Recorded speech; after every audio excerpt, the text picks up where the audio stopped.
Welcome to Teal Table Talks. Join us around the table for an in-depth and behind-the-scenes look at Soundscapes and the community we serve. I'm Carol Minter, Executive Director at Soundscapes, and today my special guest is Qedar Lewis. How you doing? How y'all doing today?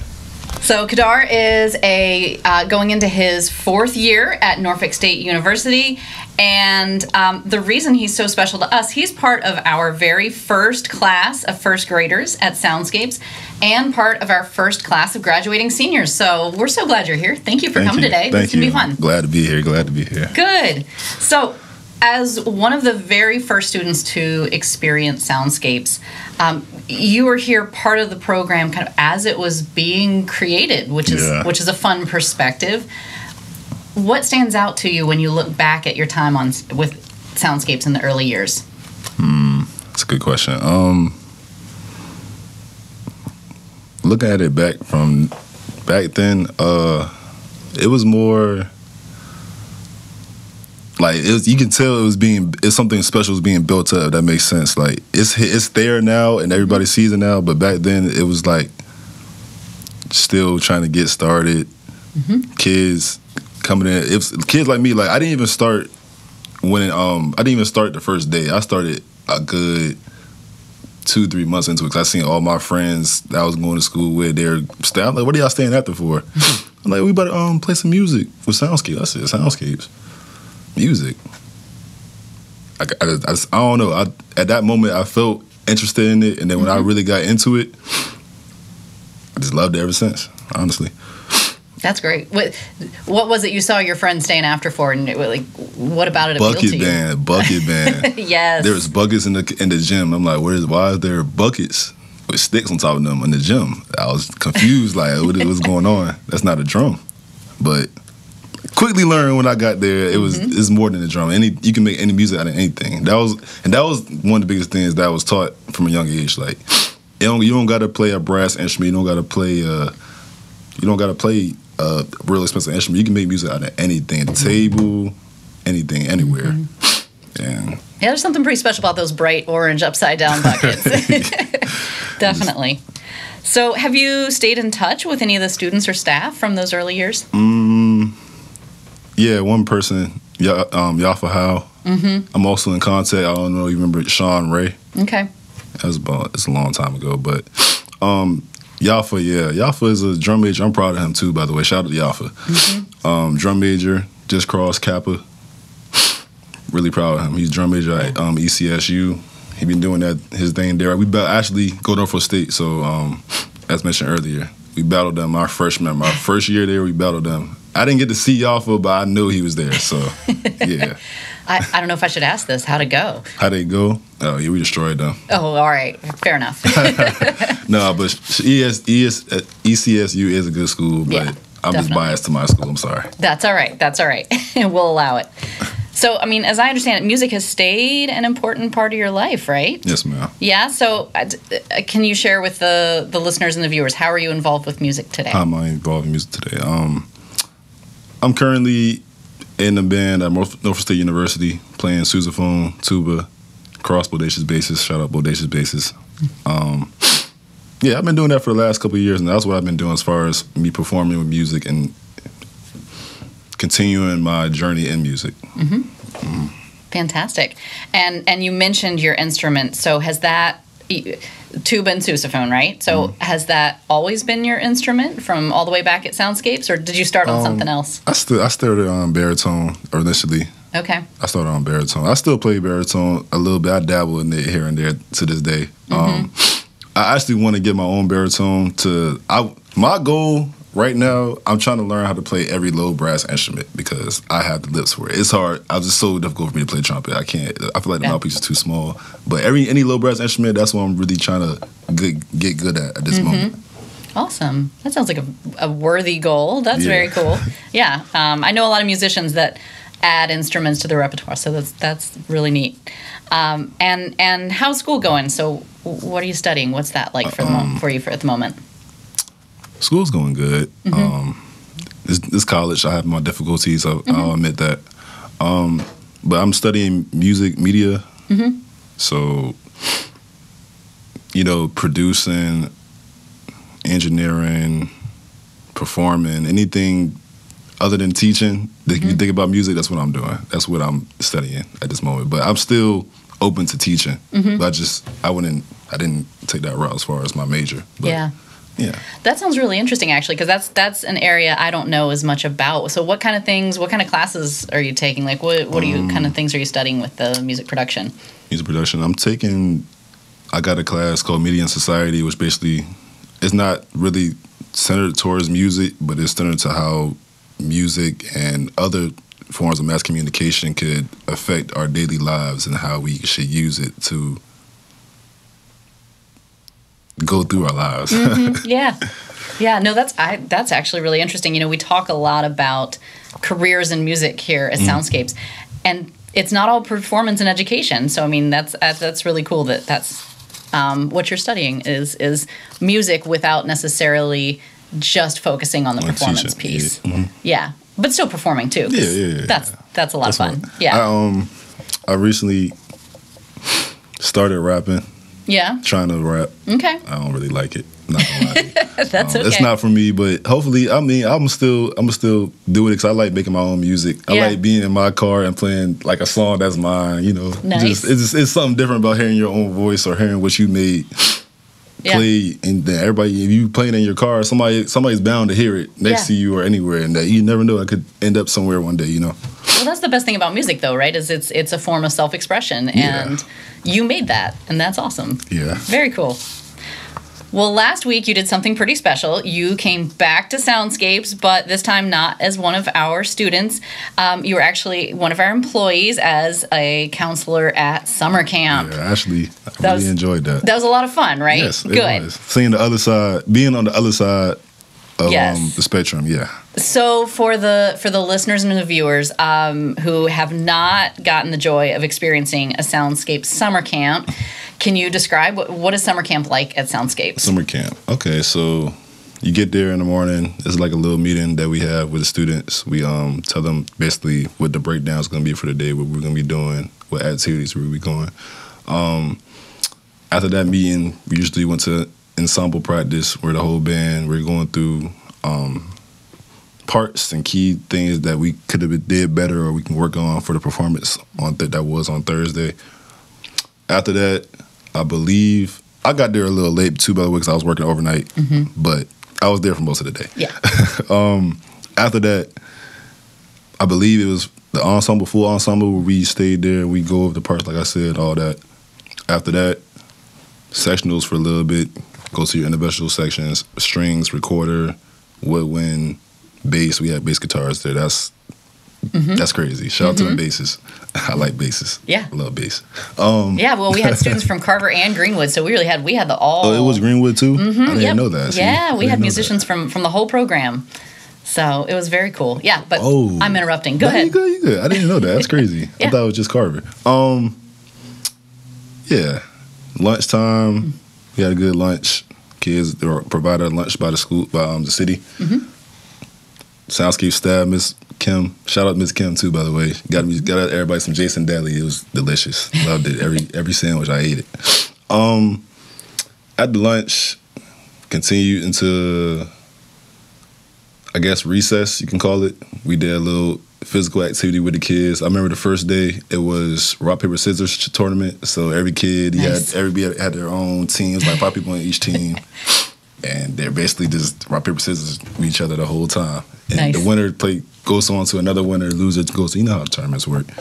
I think that was I like that part of the camp because it gives kids, because I know how I would act back when I was a kid, even today, to this day, when I have band camp and I'm just all day music, eat. As a kid, you can't, music is enjoyable to the point you can do it, but everybody needs a release and a step back for a little bit so you can just reset the mind, get back focused. You feel me?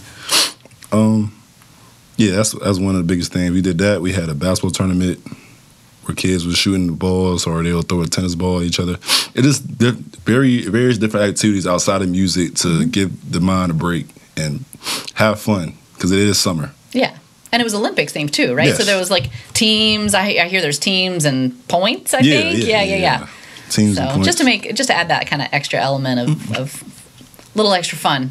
Yeah. Then we at the concert we played these same activities with the parents too, so they can see what we were doing. That was funny to have the parents doing the thing with the hula hoop where they passed it over. Yeah.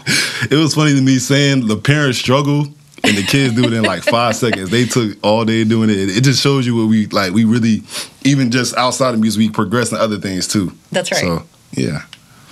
Well, good. And the thing that's really amazing to me, just as an observer of the summer camp, is that you all, it's 1 week, and really it's what, 4 days, right? 4 days, and the students had none of the music ahead of time, and by the Thursday afternoon, put on a phenomenal performance. That's something that I would do at Norfolk State, to literally get music probably like 2 3 days before performance, and I'll have a day. We'll first day we're going through it, second day we're trying to memorize it. And that's basically what these kids did. They literally got the music. First of all, I felt like they had it the first day. Not all the way, but more than a usual person would get music on one day, and they'll be able to read down through it twice. Yeah. And then we just pick up the little parts. We really didn't do it. To be honest with you, we didn't do that much with them kids. They did it on their own. I'm gonna be honest with you. And that's just seeing that makes me happy, because it's like I got people in college that I work with, and I'm being the band with, that I had to sit there and break down to them a little more, because they didn't have it growing up. Most people don't start band until middle school or high school. Right. So proud of these kids, man. Yeah. I was the same way, and I'm just glad that it keeps on going, progressing, getting better. Yeah, me too. Now, I stopped by on Tuesday just to kind of stop in, and we had somebody taking a tour, and I couldn't believe how well they were playing all the songs by Tuesday. Yeah, exactly. Not to mention Thursday. Thursday they had it. So, yeah. So now coming back and seeing it from kind of this different perspective, how does Soundscapes look different today than from when you were a student? Staff, of course. A lot of staff have faded into background roles, which is good, because we're growing, so we have other staff that can take care of what they're doing while they're doing other things, of course. I love the way that the culture has kind of shifted. It's more balanced, more so as we can play orchestra music, or we can play talking out the side of your neck. That was something that I didn't get to experience when I was here.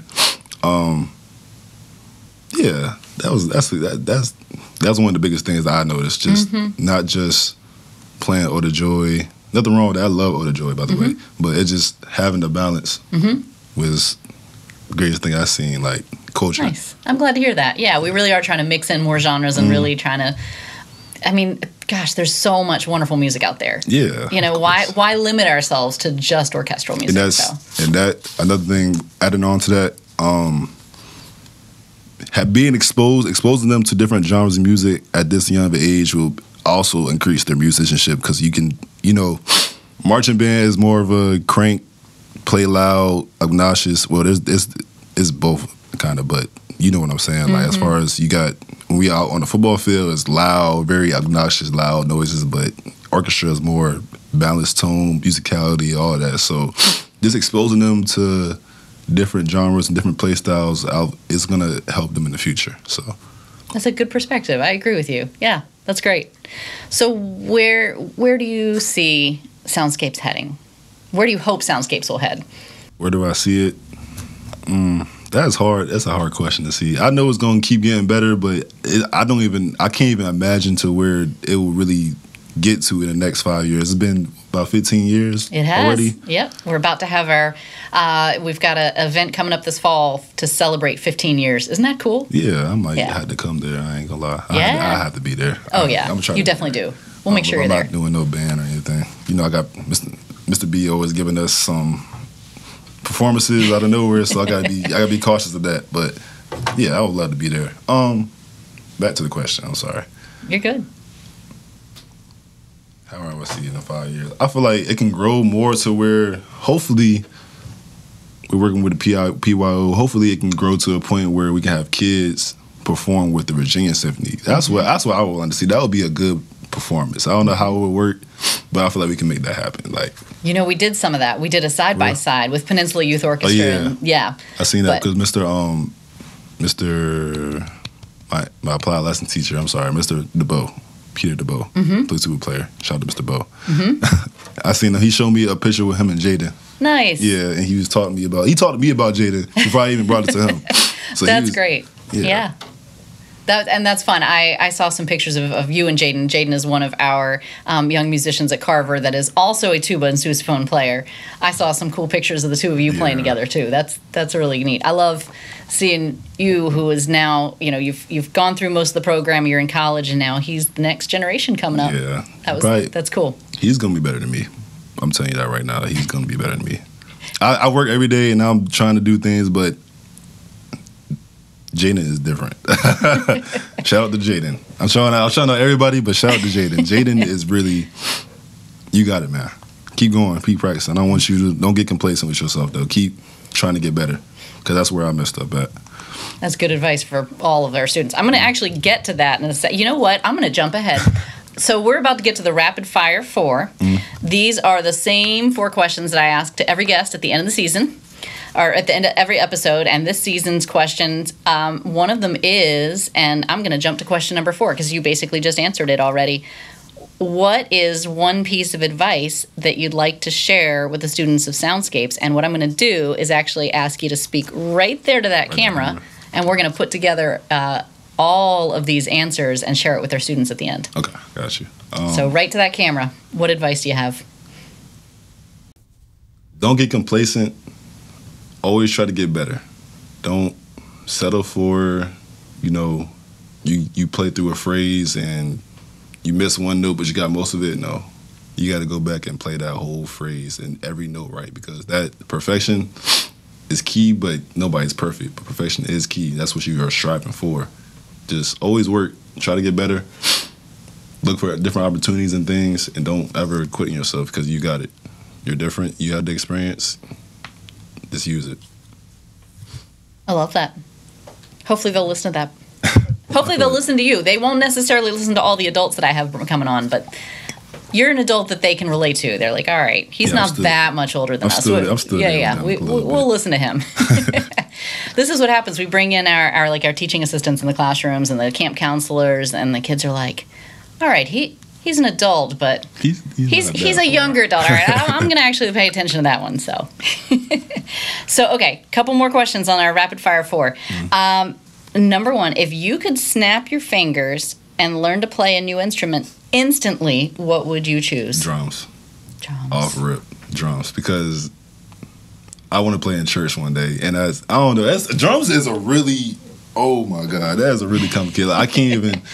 I can't even do a drum roll anymore. I probably could do it back then. I can't do a drum roll no more. I could probably do a paradiddle, but that's one. Drums is an instrument that I want to play because it's literally in every, that's one of the instruments that you always gonna see, and somebody always needs that. That's a demanding instrument in our in today's society.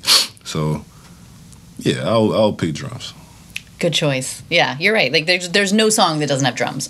Yeah, I mean, there's a few, but in my opinion, that's probably the hardest instrument that'll be for me to learn. I feel like I can learn any other instrument, but drums is one thing that I know I got a challenge on. Well, you're already working on all the brass instruments, so we'll just snap your fingers, add drums. Add drums. Perfect. All right. What is one of your favorite local places to eat, and what's your usual order? Man, that is a tough question. I eat a lot of places. I'm